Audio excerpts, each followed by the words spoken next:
Happy politics, and welcome to what promises to be a very action-packed edition of BC Poly Hotstove. We might even talk about two topics today, who knows. My name is Maclean K. I'm the editor-in-chief of The Orca, and if you're watching this on YouTube, welcome to my living room. I'm joined in a socially distant manner by... I'm Jordan Bateman, VP Communications for the Independent Contractors and Businesses Association. And for a long time, I was a fall 2021 election truther, but Maclean, I'm ready to recant. I think Horgan's plunging us in. I think we're past think, to be honest. It's like you, I was a strong skeptic, and in fact told people that I knew for sure, to my great credit, that there's no way the NDP are willing to do this during a pandemic. But I mean, the Premier's been asked directly, point blank, a number of times. Most recently yesterday, starting with CTV's Robert Buffum, but there were others. Premier, are you planning a fall election? And the answer was, well. Isn't everyone? That was kind of the answer. Yeah, actually, yeah, that might be the best possible summation of what he said. Everyone's planning for a fall election. It's not just us. Where do you even start here? Do you want to start with the fact that this is the first two terms in CASA explicitly prohibit this? Do you want to talk about the fact that we don't need to be doing this because there's a pandemic going on? Do you want to talk about BC's fixed election dates? I mean, which angle would you care to attack this from first? Well, let's go one by one. You're absolutely right about it. Let's start with CASA. So, yeah, as everyone in British Columbia politics knows, the NDP had fewer seats than the BC Liberals last time. They teamed up with the Green Party to defeat Christy Clark in the House. And Christy went to the LG and demanded an election. Of course, we just had an election 4 weeks prior, so the LG said, no, that's not going to happen. And I just happen to have this signed letter from every MLA, not tagged with the BC Liberals, saying, hey, we will work together and go through to the fall of 2021. No provision to break it. Ironclad, signed not by John Horgan and Dr. Weaver. I mean, they did sign it, but signed by every single member of the NDP caucus and every single member of the Green caucus. And now you have John Horgan. Oh, yeah, by the way, you're correct. Clause 1 saying we will not, call an election, unless we're defeated in the House on a matter of confidence. And there's only one place where that can happen, which is the budget. And we basically, the Greens basically swear to support the budget. Here we are. John Horgan's going to break it. And, Norm Spector, who the Greens hired to come in and help negotiate that deal, he's floating the hashtag, people dying, Horgan's lying, which is not too far off. It's a lie. Like in politics, you learn to kind of stop. So never say a politician lied because it could be libelous or defamatory, whatever. If John Horgan breaks this agreement that he signed, it is an outright lie, and that will haunt him during this campaign. And Sonia Furstenau, the new leader of the BC Greens, I'm sure, will bring it up ad nauseum, as she should. Yeah, she absolutely should, because she's one of those signatories. Mm-hmm. And I mean, you're absolutely right. I mean, there are people watching and listening to this right now who heard the word lie and went, whoa, that's a bit extreme. But I mean, the clause specifically prohibits doing exactly this. I mean, he was asked this, I believe, last week. Does this mean, do you feel like you're no longer bound by CASA? And the Premier's response was, well, the world 2017 is not the world of now. And that the other leader who signed it isn't there anymore. But he was only one of he doesn't feel like it applies. Yeah, he's only one of 44 signatories to Andrew Weaver. Yeah, and exactly. Andrew Weaver, hilariously, is still on board for CASA. He hasn't let them off the hook. And in fact, when he left the Green Party, Horgan put out a press release saying specifically, we will continue CASA with. So it's a lie multiple times over. And the Greens, look. We've had, 70 hot stoves we've probably done. And I think probably on 65 of them, I've criticized the Greens for being politically stupid and naive. Or so it feels. They were politically stupid and naive, right? They should never prop this guy up. They're going to pay for it by falling into electoral oblivion in all likelihood in this election. They went with the Horgan plan because Sonia Furstenau felt queasy, literally physically queasy, according to the Shaw Zussman book, at the thought of having to help Christy Clark. What amazes me, Maclean, about politics always is that so many politicians become the very thing they hated. Batman, right? Like you Yeah, either just die a think about it. hero or you live long enough to become the villain. John Horgan is becoming the villain in his own story here. What did he hate about Christy Clark and Gordon Campbell? They tore up contracts. Yeah, you're tearing up a contract with the Green Party. What did they hate? What did he criticize Christy for? Oh, hypocrisy. She was a hypocrite on so many things. Hypocrite Horgan now is a perfectly valid hashtag, based on this and other things. What did he hate about Christy Clark? Oh, re-announcements. Why are you re-announcing the re-announcement? This is his election strategy, to re-announce everything, even things that don't have a single dollar funding attached to them. What did he hate about, just over and over again, all these things he hated about. Oh, government ads. What did he hate about, they would spend government money on ads.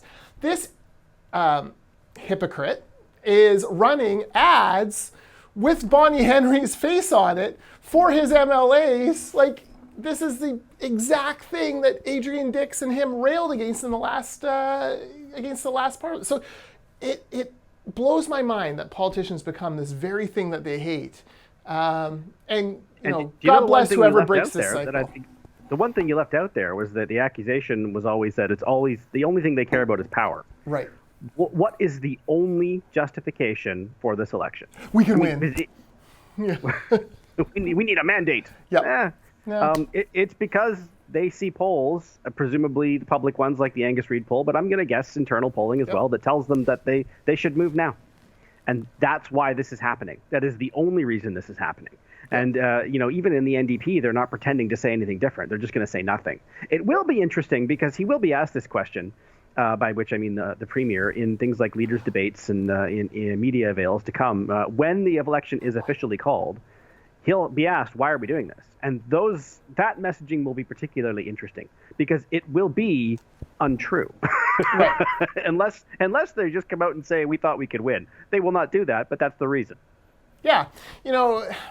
A few things on that. So the media are a little tougher on them now, but are already kind of trying to soft soap certain things. For example, New Brunswick had an election because they had a legit minority government, not propped up by that fell, and they went to the polls and the governing party won a majority. Well, very different case. Like, there have been fewer than 200 cases in New Brunswick total. Now, lower population, absolutely, but fewer than 200 cases. They're part of the Atlantic. Even per capita, they've done very well. But yeah, part of the Atlantic bubble.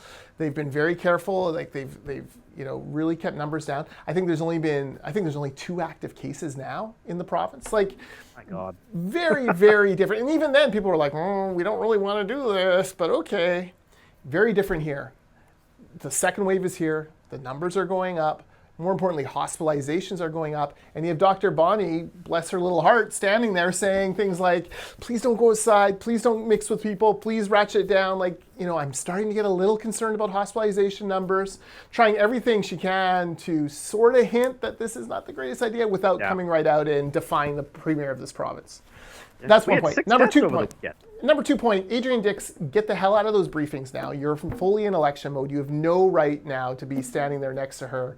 It's distasteful, and frankly, you don't add much to these things anyways anymore. Like, except your terrible trial balloons at trying to come up with a better be kind, be calm, be safe. I do wonder if, obviously the Dr. Bonnie Henry briefings can and should continue during the election campaign. It is. I am curious as to what point they decide that Adrian Dix needs to be pulled out. Because there will come a point where someone's going to ask him a question like, you are campaigning, why are you here? Yeah. He will still be the Minister of Health, but he'll be an election campaign, and it would be sort of indirect campaigning, even if he was bending over backwards not to. But the NDP may feel that, all the benefit and goodwill that has been built up is, it's enough, and they could start pulling him the day that the writ is dropped. That will be an interesting thing to watch. Yeah, you're exactly right. And look, they have deputy ministers. They can put in health authority CEOs. Like, they can cycle people through to help, so it's just not Dr. Bonnie there. So there's lots of options. Another thing is, I believe today is the day that the NDP cabinet has to renew the state of emergency. I believe Mike Farnworth gets to do that. So here's an interesting thing. They're going to renew the state of emergency. I think most people expect them to, because guess what? We're still in an emergency. But they do that, and then they're going to call an election campaign next week. And people are going to be like, well, we're in a literal state of emergency. No one else wants an election but you, but we're calling it, you're calling it anyway. So it's just another kind of straw on the camel's back. Here's what perplexes me. The NDP, kind of talking to some of their backroomers and people familiar with stuff, they really believe that, the election call will be a 2-day story. The COVID election call will be a 2-day story, and we'll get through it. I don't see it, Maclean. Numbers are going up.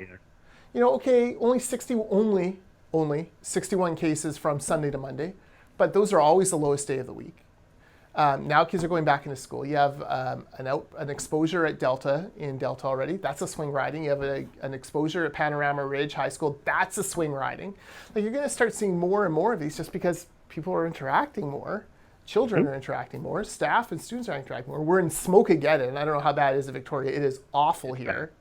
It's terrible. Awful to the point where, we took the dog for a little walk around the park, and it was, a 5-minute walk, and the poor little guy is wheezing away because it's the smoke is so thick. It's you'd never see anything like it. All these things are adding up, but I just don't think it will be a 2-day story. I think it's going to be an undercurrent throughout, and as things worsen this fall, as everyone expects it to do, people are going to be going, why are we in this campaign?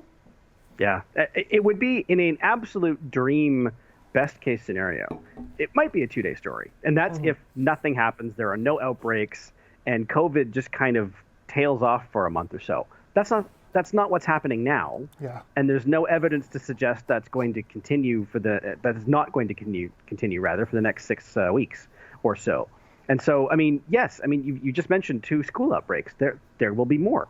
There will be outbreaks at restaurants. There will be outbreaks in seniors' homes.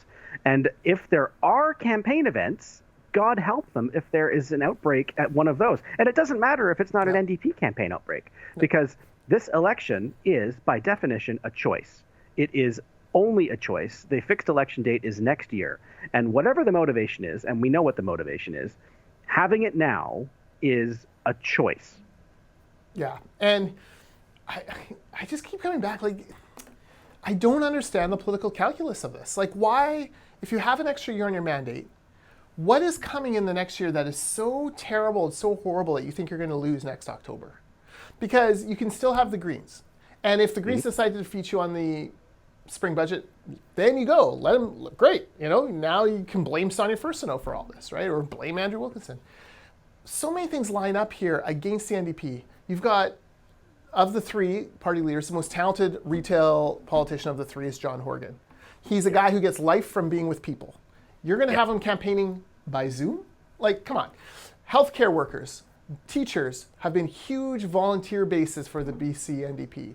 Teachers ain't going to come out for the BC NDP this time. They're going to sit on their hands. They don't like these guys. So, that's a wash. The healthcare workers are a little busy doing other things to come out and power your campaigns. So yeah, I guess you still have your steel workers. But there aren't as many of them as there used to be. Trust me, I'm in construction. We know. They're a dying breed, the building trades unions. So, so where is that coming from? You have this constant COVID story. You have the fact that there are going to be outbreaks. You have the fact that the economy is not great. And, we're coming up, it's September 15th as we record this.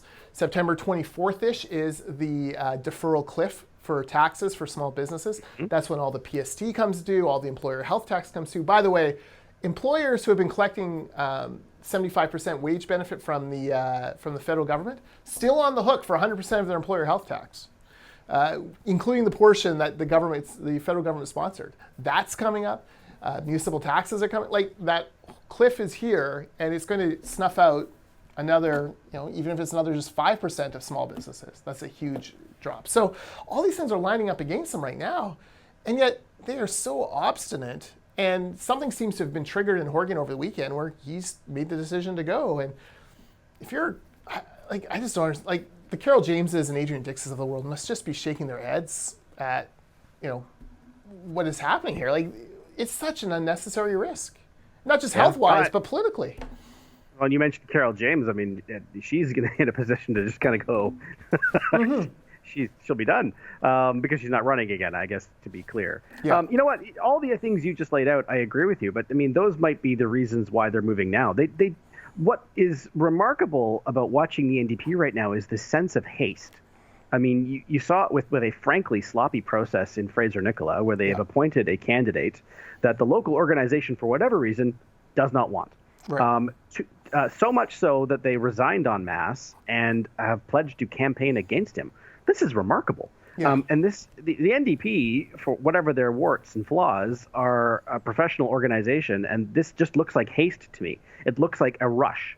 And I think that for all the reasons you laid out and a few others, they perceive that the hit they will take for some of the problems that are going to get worse will be magnified, be it next spring, next summer, or next fall. And if they can move now, and I do mean now, then whatever public revulsion or distaste will take a little while to marshal, and probably more crucially, it will take the BC Liberals and Greens time to sort of, build a credible what if we did this instead plan. That is probably what I think people like Jeff Meggs and, in fact, the Premier are thinking, and why they think they have to go now. Well, it's a mistake. I honestly, I agree with that. I tweeted out, when Horgan loses this election, that Zussman and Shaw will write a book called A Matter of Overconfidence, which will be a great sequel to their hit book, Matter of Confidence. There's so many problems with this idea. So I'm election time, so ICBA, we're a construction association, we have certain issues and many, many disagreements with the NDP government. So we're mapping out how we're going to communicate to members during this period, all within the Elections Act, following all that. But I've got post-it notes, I'm moving dates around and that sort of thing.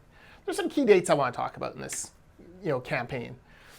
The first is they can, by law, although I'm not sure why the election law would actually apply to them if they're planning to break the election date law anyways, but Vaughn Palmer seems to think the election law would still apply. So they can have a 28 or a 35-day campaign. So, my sense is the extra week probably not terribly attractive to John Horgan, although Elections BC may be crying for it because if they're going to have a bigger mail-in ballot, they need to be able to mail ballots to people and get ballots back. So maybe 35 days is what they settle on because the chief elections officer just puts his or her foot down. I'm not sure who the elections officer is these days. Okay. Anton Oakman. Oh, well, there you go. That's obscure, and I appreciate that. 35 days. So smack dab toward about 2/3 of the way through, maybe 3/4, depending on how long it is. Thanksgiving. Maclean. Cast your mind ahead to a time where BC has maybe triple digits in the hospital. By the way, we had 6 deaths from COVID on the weekend. That's right. People are still dying in very alarming numbers. So let's say we have a handful of deaths that week as well, unfortunately. Our active case number by that time, probably 2,500-ish. The number of people who are self quarantining by order of the contact tracers, maybe 5,000-ish. Bad numbers. Dr. Bonnie on the week before Thanksgiving is going to come out and say, please keep your circle small, open all the windows if you're having turkey, no more than 6. And there's going to be families sitting around that table with 7, 8, 9, 10, 12 people saying, why the hell are these guys telling us we can't have more than 6 people at Thanksgiving, but we can get out and vote for John Horgan? And it's like this little thing. And we all know, we've seen in previous elections, there was that, the great Trudeau, the Trudeau wave, Justin Trudeau wave. I forget which family holiday was right before it. But essentially, the conventional thinking is, Jack Layton and Justin Trudeau were about even. Harper was dying, and who was going to be the one to kind of, be the progressives rally around? And everyone got together for that family. And forgive me, I should have looked it up. Whatever the family holiday was, and around the table they said Trudeau's the one, and off we go. And this could very well happen to the BC NDP. Thanksgiving's a big deal for families, and families will talk about this, and as families sit there and try to strain their minds to think about what they're thankful for in this hellscape of a year, 2020, there ain't a hell of a lot. And maybe they're thankful 3 months ago. They're probably a lot more thankful for Dr. Bonnie than they will be by then. The tarnish is, the shine's coming off her crown a bit. It's just such a weird... it's such it's almost like they don't think campaigns matter, and I think it will. Well, I agree with you. I don't know if you read Mike Smith's piece on Global either yesterday or this morning, and he talked about the David Peterson election in Ontario, and I think 1990, and I apologize if I got the year wrong. Mike was on that campaign bus, which is something I didn't know about Mike. Oh, wow. And he talked about how, the situation was broadly similar. David Peterson had a minority government, a Liberal government in Ontario, and was just way ahead of the polls. This should sound familiar. called an election with a year left in his mandate. This should also sound familiar, and was, as Mike described it, just like bursting with confidence. They thought they were cruising to an easy electoral majority, even though they called an election for no better reason than they thought they could win. And Mike describes, Peterson's face as the weeks wore on, going from just, the picture of confidence and serenity to outright panic, because his polls were telling him what was happening, and that was that Ontario was about to do the unthinkable and elect an NDP majority government. Nobody was predicting this when the election was called. That's why they called the election. And you don't have to look back too far to find examples of, massive reversals in polls in an election campaign. The election when Stephen Harper lost federal government. 2013, Adrian Dix could kick a dog, and, maybe he should have.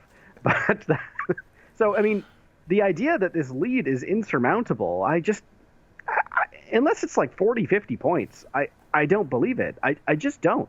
It flies in the face of too much recent electoral history, and it also ignores the fact that the NDP don't have a credible reason to go to the polls in the first place. Yeah, and I don't believe in Twitter as being a very good cross section of humanity, especially in BC. However, I am surprised even now to start seeing some of these tweets out there like, I thought John Horgan's done a great job throughout this, and I was looking forward to supporting him, but I won't do it if he calls an election during this. And if Horgan's handling of COVID is a big plus for him going into this election, then this blunder takes away that strength, because it's going to make people go, "Whoa, hold on!" And it was Christy Clark who hired Dr. Bonnie. They inherited her, and she's been outperformed most PHOs across the country, and she's been great. But it's not like Horgan can stand up and say, we made the decision. And if you're Andrew Wilkinson, you just stay there and say, look, I'm a doctor. We would have done exactly the same, followed her advice to a T. You don't mess around with this. She was appointed by a BC Liberal government, right? So, I mean, to suggest that they would not have listened to her it's kind of ludicrous. And then she can say, well, Mr. Horgan, you claim to listen to her, and yet here we are in election campaign time. She's telling us to stay home, stay safe, reduce our contacts, and you've plunged us all into it. Now, I'm curious, because you're in the BC Legislature press gallery, but Zussman had a tweet yesterday talking about how press gallery reporters especially will be torn between these two stories, because they're going to have to do the election coverage stories. They also have to do the COVID story. And I think that's actually good for Wilkinson, because it's going to force the Rob Shaws, the Von Palmers, the Smitties, the Hughes of the world, the Fletchers, to step back every single day and be reminded, oh yeah, COVID is still a huge issue. Oh yeah, I still got to file that story on this. Oh, I got to file this story in the numbers. Why the hell am I doing this? And, one of my favorite followers on Twitter is Lisa Yuzda, but she's, she went after the BC Liberals saying, you're the only ones who are floating this idea of a fall election. I'm sure she's recanted since. I haven't seen it, but I'm sure in her heart of hearts, she's like, well, I'd like to have that tweet back. But, she is a perfect example of a reporter who does excellent work, has been, has not interviewed the Premier or anyone in person. None of you have. Is obviously very concerned about COVID, has, very clearly, she and Richard have sequestered their family, done, whatever it takes to be safe from COVID, as you should. But now she's going to, is she going to go out on the trail? Is she going to, are we going to get questions for the Premier and Wilkinson in person? This changes a lot. I don't see it. I don't see how they can do events in person. They would You're telling me we can't space you out enough to give... Well, yes, they could, but I don't think they will. Is what it's going to boil down to. It's going to depend on the season, and it's going to depend on the weather and specific locations. I wonder if Horgan will tour. Is he going to do? He's not going to do whistle stop events in Kamloops and Kelowna and Abbotsford, or is he? I mean, there's just so much we don't know about this election. Yeah. How many campaign events can you realistically have by Zoom? And again, if the NDP think they are this far up in the polls, maybe they think that having a non-campaign campaign works to their advantage. Yeah, except that their guy's the retail guy, and Wilkinson yeah, well, is you're not. right. No, I'm agreeing with you. I'm just trying to get in their headspace and see what it is they're seeing. Because, I don't think it's a good idea. Yeah, I don't get it, and I think I'll be shocked if this is just a 2-day story at the beginning. I think this is going to crop up every day. And then let's start peeling it back, right? Okay, so, let's say October 2nd is the day that John Horgan's going to do all the Zooms with all of the black press papers in the Kootenays. Okay, and I'm here with I'm zooming with the editor of the Cransbury or Cranbrook Daily Townsman or whatever it's called. Yeah, we got to re-elect our Mungal. She's fantastic. Blah blah blah. Okay, Mr. Premier, why are we doing this election again? That's going to be the natural question.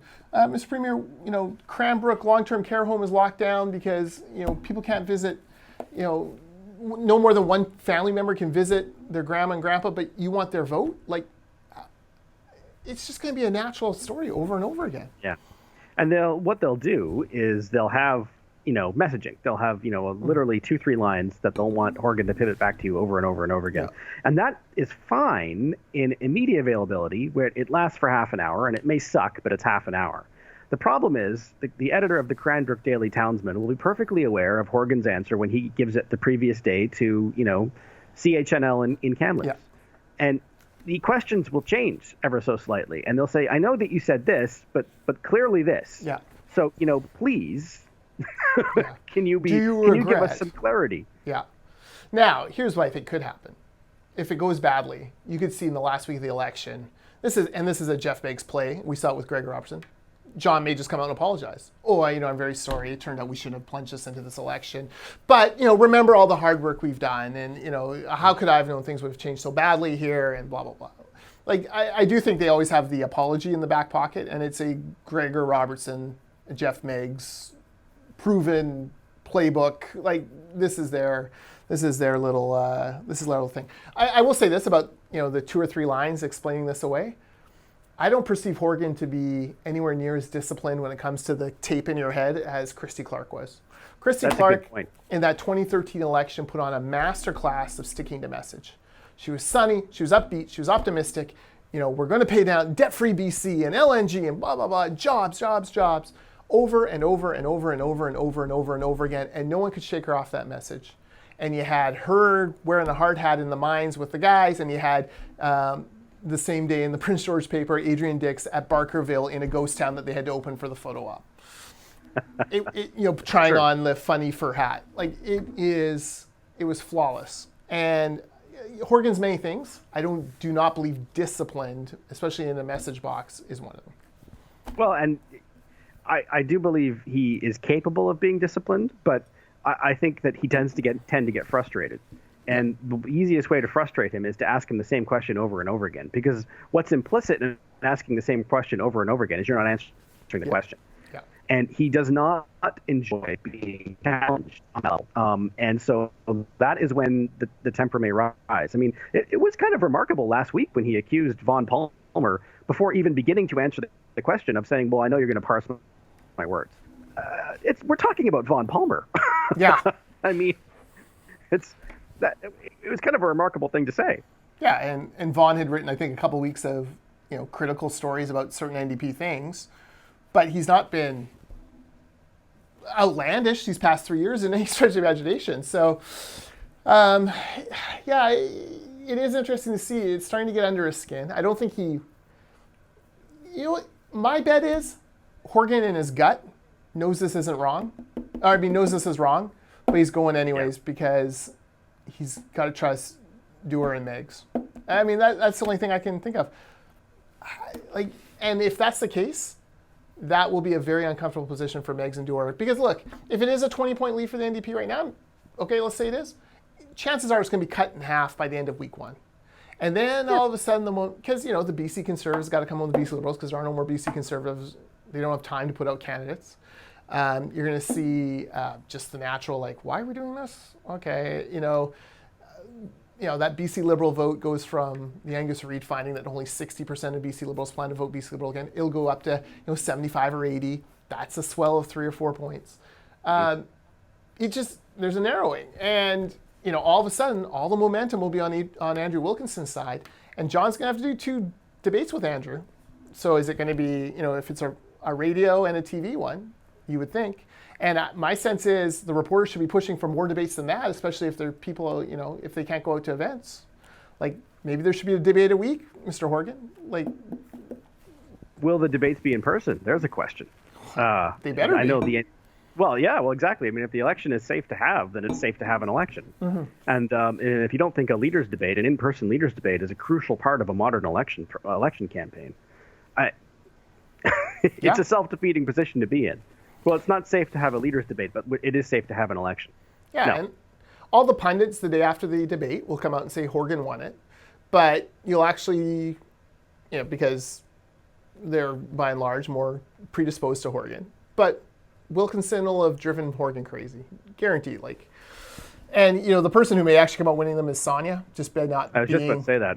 But at the same time, Sonia's got to gird herself and say, look, I got to go in this hard because I've got to prove that I'm going to fight for every single one of these Green votes, because we're going to lose the 2 seats we have and disappear forever. And so, and her comments yesterday, and I guess she's going to be speaking again in about half an hour.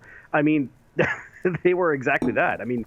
Yeah. This is, imagine just being completely unaware of BC politics and coming into this sight unseen and seeing, Sonia First now standing there accusing John Horgan of this is a woman scorned. You gave us your word, Premier, and you are breaking it for no better reason than you think you can win. I mean, what possible excuse, setting aside the pandemic, could you have for that? I mean, that is a difficult question. He can't just dismiss her like he can Andrew Wilkinson. Nope. Because he can't get away with it with a female leader. And quite frankly, she deserves a good response. Yeah. And look, if I were advising the Greens, I'd be like, go hard on this. Print out the CASA agreement first thing in a giant placard, have it behind Sonia at her press conference.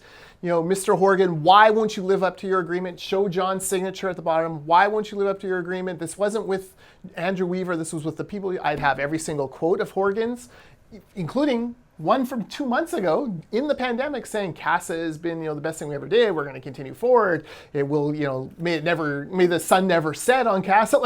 These are strong quotes by John Horgan himself, post Andrew Weaver's leadership. So, you put those up, I would go and just force the media to make this the underlying current of the campaign.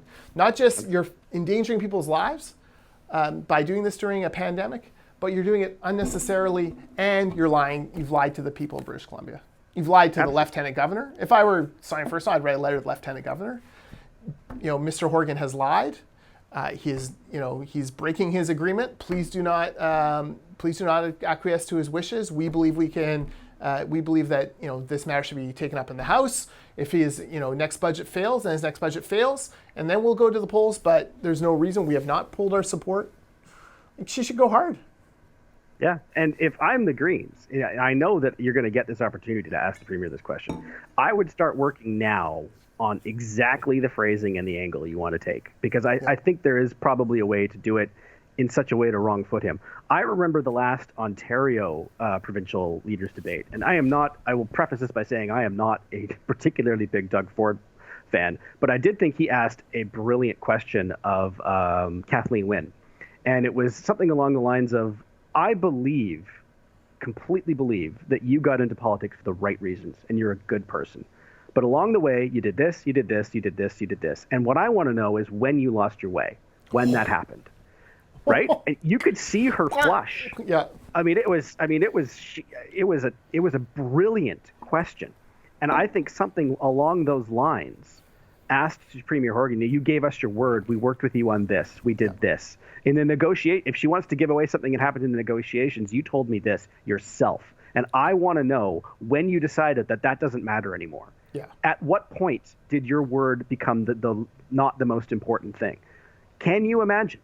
Yeah. The aggrieved woman asking in righteous fury and indignation. And, the Premier had better handle his response accordingly. He can't lose his temper at her. Yeah. It's the end of the world. Yeah. We stuck with your government when you bungled proportional representation, an issue supported by a huge cross-section of British Columbians. We supported your government even though you went through a Site C, which we believe to be a multi-billion-dollar boondoggle. I don't believe it, but she can say that because she does. Yeah. We stuck with you when you put the knife in our back over LNG. We didn't bring your government down then.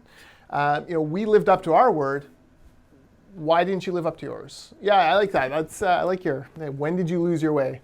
Yeah, we even continued on once Andrew Weaver left, and we continued to work with you on things. Now, apparently, he'll come up with some nonsense answer about, oh, well, you introduced an amendment to a bill in the spring session, and everyone will go, oh, wait, okay, what bill? This must be a really important thing. Was it a life or death thing? Oh my God! And then I can't remember what bill it was. That's how inconsequential it was. WorkSafe was. Well, and even then, he risks saying, again, you have to look at this through the optics. You don't want that answer to be like, well, because you dared to have an idea. Yeah. You know what I mean? Like you suggested that our bill was not perfect, Yes. and so now we blow everything up. That's not a good answer either. I have been told that is in fact part of the reason they're frustrated with the Greens. The Greens did introduce some amendments without notice, which was also apparently not kosher under the terms of CASA. But that is not a reason to blow the thing up, and I don't think the public will perceive it to be. No, and the time to address that was to come out immediately and say, we said no surprises, and you surprised us. What's going on? Well, 3 months later, it feels like, oh, we're really stretching to find a reason why. Do you know why it really feels like it's stretching to find a reason why? Yeah, well, precisely. Yeah, it's such a weird thing, and Thielman was chiding me a little bit on Twitter, like, oh, why, if it's such a bad idea, why are so many BC Liberals setting their hair on fire in this? Well, because some of us don't want to have to go out and do campaign stuff during a pandemic. Like, I legitimately think this is going to blow up in Horgan's face. And I, for one, will not miss the Horgan government one bit on many of the issues important to me and to the folks I work with here at the Construction Association. They've not been good. And, I say good riddance. But at the same time, like, I'd rather people be safe. I'd rather people focus on the number one issue facing us right now, which is COVID. And, let's deal with that. Let's deal with that first. Just checking my notes. Oh, do you want to talk about these cabinet ministers who aren't coming back? Oh, yes. Almost forgot. That's one of the signs that this is happening faster than you might think. And we already had two. Carol James, that is well known, obviously. Yeah. And then I guess 2 weeks ago, Shane Simpson also announced he wasn't running again. This was also fairly well known. I scooped that news. I broke that news on Hotstove like months and months ago because I was sitting on a ferry in the Sea West Lounge, and I'll name him. I don't care. Ravi Kahlon was blathering on to someone. He's like, and Shane's not going to run again. And I was like, "Good, thank you, Ravi. That's excellent news. Good for you, sir. Appreciate that. You should really look around." I forgot the story. Really look around the Sea West Lounge and see who's tapping away on their computer before you start blustering away to your friends, but okay. So hat tip to Ravi for the tip that Shane Simpson was going out. Broke it here on the BC Poly Hotstove. That's true. I completely forgot about that. It was your scoop and this show, so I should have remembered. So cheers to you. But yesterday we had two more exit the fray, as it were. Indigenous Relations and Reconciliation Minister Scott Fraser and Forestry Minister Doug Donaldson. And now, these were, I think it's fair to say, these were not two of the strongest performers in cabinet. Doug Donaldson is, not to mention his name again, but Vaughn Palmer, no less than Vaughn Palmer, called for his resignation at one point. Yeah. This was due to the botch of the Caribou Protection Plan, and I'm sorry, but it was a botch. Oh, totally. The other was Scott Fraser, who has been in the news for picking one side in the Wet'suwet'en crisis, and I think probably most unfortunately was getting bamboozled by some of the protesters who were barricading the legislature at the time and letting them in the building for a good faith meeting that was in nothing but the worst. Who could have known, Maclean? Who could have known that protesters wouldn't live up to their word? Turns out the NDP can't live up to their word either. Okay, let me talk about these underperformers. First of all, Carol James, different category, leaving for health reasons. Legitimately wish she was staying on as an MLA because that would mean she was healthy but you're here. Understand. Shane Simpson, complete non-factor for a party that railed against the Clark and Campbell government for being so mean to poor people. I expected a lot more from the anti-poverty plan of the NDP. Didn't get much from Shane Simpson, who was in charge of that file, so I'm not sure what happened there, but kind of fumbled that away. Doug Donaldson, unmitigated disasters forest minister, multiple mills closing on his watch. The Caribou mistake, rural communities, rural mayors who generally would have been NDP friendly, chastising him. I'll never forget the enforcement workers cornering Claire Trevina in that meeting that was caught on YouTube. Her weekly trying to defend Doug Donaldson's policies. Not great. Certainly, if not the weakest performer, one of the bottom 5 in the cabinet there. And then Scott Fraser, Scott's tots, having a pizza party in the legislature. Remember, folks, the legislature had been under siege. Colonial pizza. Yeah, had been under siege for days, weeks at the time, to the point where there were restraining orders, like get away from the doors, to the point where Zussman had to climb up the side of a wall to get in to bring his bagels to bribe you all to being compressed calorie president again. This was the story of the moment pre-COVID, and Scott Fraser thought, oh no, let him into the legislature, we'll have a chat, and they promised to go out after. Yeah, they also promised to leave the ledge. They also promised a bunch of things. They were never going to keep that promise. Yeah. Pizza being passed through windows, security being, very concerned about all of this. Yeah. Well, that was a real turning point, actually. And I mean, 2 names we haven't mentioned a lot in the last few episodes, and that's probably a good thing, is Speaker Darrell Plecas and Alan Mullen. I mean, and they were very upfront that for them was a turning point. They had been unfailingly generous and bending over backwards to accommodate the protesters and looking the other way when the protesters said things like, we will not light a fire underneath these windows, and then doing so. That moment was the time when they said, to us, that's it. We're done. We have tried, and we cannot believe that we were put in this position of having to expel people from the legislature because they were let in. And they were embarrassed. And I mean, they felt at risk because they were. Yeah, no, absolutely. Now, there's a few others I'd like to see go with these guys. I mean, feel free to take Judy Darcy on the way out. She's been abysmal as mental health and addictions minister. She's the one that John Horgan said would wake up every morning thinking about this issue and go to bed every night thinking about it, and they would things would be better, and we're at record levels of opioid addiction. Record levels of opioid overdoses is worse than ever, far worse than it was under the evil Christy Clark. Feel free to take her out the door too as you go, but yeah, this is what happens, right? I do wonder if we get a cabinet shuffle this week, in order to put some newbies into, is it better for Bowen Ma and Ravi Kahlon to be in cabinet and running for re-election? I mean, if we get a cabinet shuffle this week, then we're probably not getting an election for a couple months or maybe even the spring. It would be just patently ridiculous to change cabinet roles and then drop the writ 2 weeks later. I think that would be pretty transparent. I think that they would calculate it would look bad. Is Bowen Ma, who has been a minister for 10 days, going to claim expertise on some file on the campaign trail? Wasn't Jazz Johal a minister? Wasn't Jazz Johal a minister for like 8 days? Yeah, but they were intending to stay in government. They didn't want. I just think you have a chance to if you want to go out there and you can point to these guys and they're ministers, they're honorable. I do think that's helpful. Yeah, and probably. I mean, they Does the average Joe know that? Does the average Joe know that Bowen Ma would only have been a minister for 3 minutes? No, I mean the average Joe doesn't know who Bowen Ma is. But yes, your point is well taken. God, I envy the average Joe.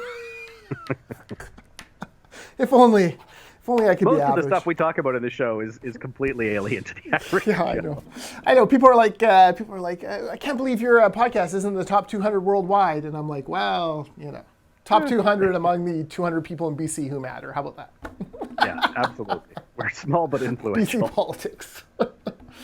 I don't know. Anything else you want to talk about? Honestly, no. I mean, I am told. Has Wilkinson been doing availabilities this week? Not that I'm aware of. That doesn't mean that it's not happening, but I haven't seen anything. The Sonia First now is speaking in about 10 minutes. I am actually quite curious to hear what she has to say. It will be. I mean, the Liberals have made their position clear. They don't want an election. So I mean. Yeah, and when your opponent's shooting themselves in the foot, you usually try to get out of the way. And this is a message better carried by First to Know, maybe. Yeah, absolutely. So we'll see what she has to say, and so in fact, I will tune in and listen to that. But until then, I mean, I am told by those who know that the election call could come as early as next week. Yeah. So I mean, who knows what we'll be talking about next week? Yes. I hope it's not this. Now, Maclean, may I propose, we can talk about this offline, but may I propose that when the election call comes, we go to twice-a-week hot stoves? Oh, absolutely. Maybe a little bit shorter. Yeah. I think that's a good idea. Actually, that's a really good idea. And I hereby say yes. Okay. All right, there you go, folks. Twice a week hot stoves coming whenever the writ is. God help us. Cancel your vacations. Cancel your plans. Cancel your social bubbles. You're now all in John Horgan's election bubble. Ugh. Until then, well, now my tagline doesn't make sense. Happy politics. Until then, you are probably been watching us on YouTube or the mothership at theorca.ca, but you can also get all of our wonderful podcast content at places like Google Play, Spotify, iTunes, wherever you do all your podcasting and listening. Until the next time, and until the next twice a week time, who knows? I'm Maclean K. That's Jordan Bateman, and happy politics.